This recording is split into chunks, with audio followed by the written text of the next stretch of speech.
everybody, this is Fabio from Wisdom Within, and I'm here today with a very special guest. It's my friend, teacher and mentor Lou Martin. Lou Martin is with me in the movie The Power of Natural Healing, and has been kind of a while since we shot that movie, more than a year ago.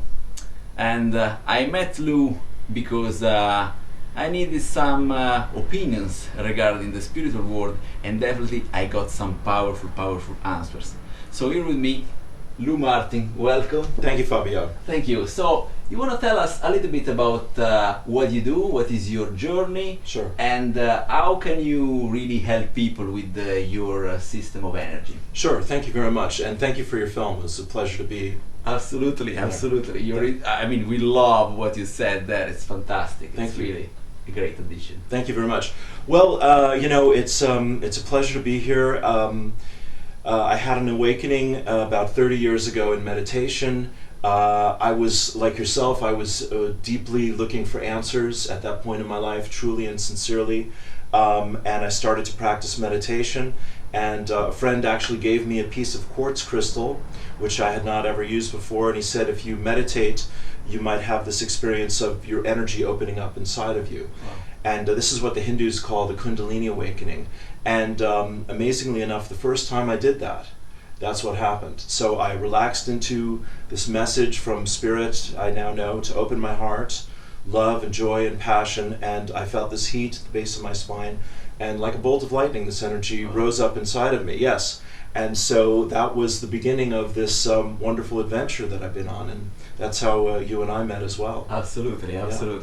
And do you reckon that everybody that is interested in channeling has to go through a similar experience, or there is a way that is more subtle? Maybe a person that is having his family and kids all of a sudden start to feel this drive of Sure. going to channeling. Sure. Well, channeling, no, you certainly don't need such a dramatic experience, thank God. Good. Yes, channeling is basically a skill that anyone can learn to do. Anyone. Absolutely.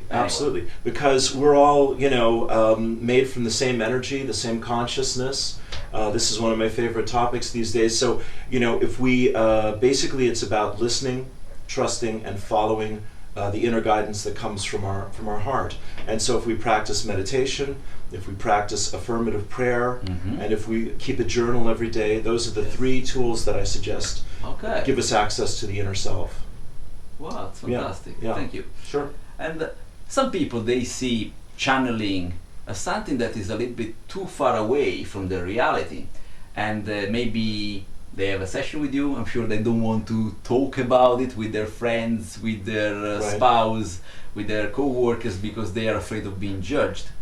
Don't you feel this is probably gonna end, is gonna change because time is changing? Yeah. Don't you feel we are more fortunate in these times? Yeah. I completely agree with you, absolutely. And as you and I know, this is the great excitement that we have about studying all this, is that we really are spiritual beings having a human experience, and we're really living, as you said so well, in this time where we have the great freedom through the internet and through all the resources, your great film, and all the resources that are out there, to take on more information. My guides say it's information, inspiration, transformation. And when we find the information that really uplifts us, which of course is our prayer here doing our talk today, etc., that we give people something that they'll go, oh, that's exciting, that's interesting. And when that inspiration then leads to trusting and allowing and inviting miracles and healing, as you and I both experienced, then you start to see the bigger picture. Thank you. Yeah. And another thing that I have in mind all the time is that sometimes we live in challenging times where there is fear all around us. There is now recent terroristic attacks. There is something happening like probably a year ago, there was Ebola again. And all of a sudden, all our effort to be, let's say, more open, more vulnerable, they are in a way very threatened by those news. So what should we do when we hear again those bad news that are really frightening, and we feel like going to protection mode instead of opening up? Sure, that's a brilliant question.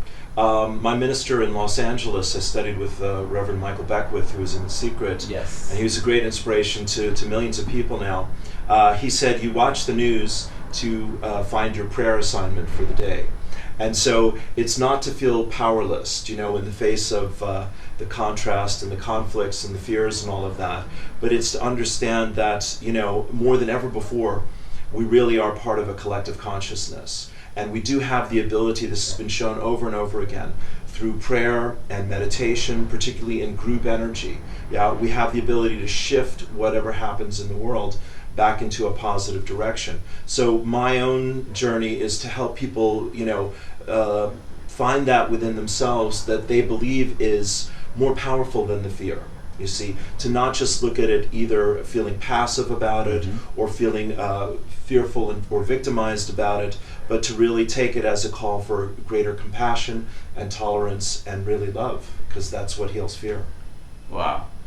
And you said something about love in this sentence. Yeah. And I recognize that it's difficult nowadays for some people to be open to love because maybe they're working really, really long hours in stressful situations, so Sure. they don't feel it is safe to love. So they come home and they cannot open to love for their kids because their system is still, let's say, in protection mode. Sure. Is there a way out in a society that works longer hours, where there is still instability about jobs are still probably shrinking? Is there a way out of expressing the love and feeling that it's okay, it is safe? Yeah, great question. Another great question. Thank you. You and I were talking earlier about these two paradigms, that I'm not enough and there isn't enough and there's never enough, and that's fear, of course. And we all have access to that. We all dip into that. And it is a part of the consensus reality that we live in. And then, when we find miracles and synchronicities and inspiration, once again, then we start to move back into the other paradigm, which is, that we are really truly cared for and cared about. This is why I work with spirit, because when you feel that peace, then you can begin to open up to expressing and experiencing love. But so really the answer to your question is, as my guides say, we need to go into peace as often and as deeply as possible, because basically we live in our heads, we live in the rushing of the world. So the solution could be like, before even I start work, I go in peace. Yeah. As long as I can. Yeah. I know some people waking up at 4 Sure. to meditate before I go out. Yes. Yes. Sometimes it takes that commitment. Yes. Sure. And then it's my ability to keep that peace that will probably protect me Yeah. all day long. Yes. Will allow me to do that. Yes, exactly. My guides say peace is where your power comes from. Okay. And you see, when we in drama and trauma, when we lose our peace, when we feel I'm not enough and there isn't enough suddenly, then basically our hearts shut and we jump into the fight or flight, attack or defend mode of the mind and the ego.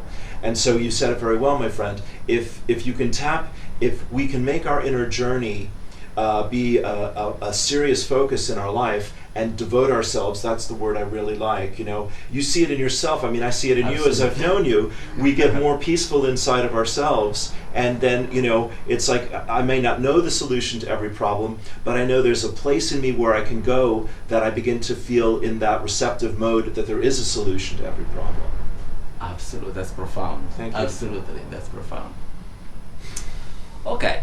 So we want to end this video here, and we want to remind you that the full interview with Lou Martin is available in this DVD with other therapists and guests. So thanks, Lou, for this interview. Thank you. And see you soon in another video of Wisdom Within.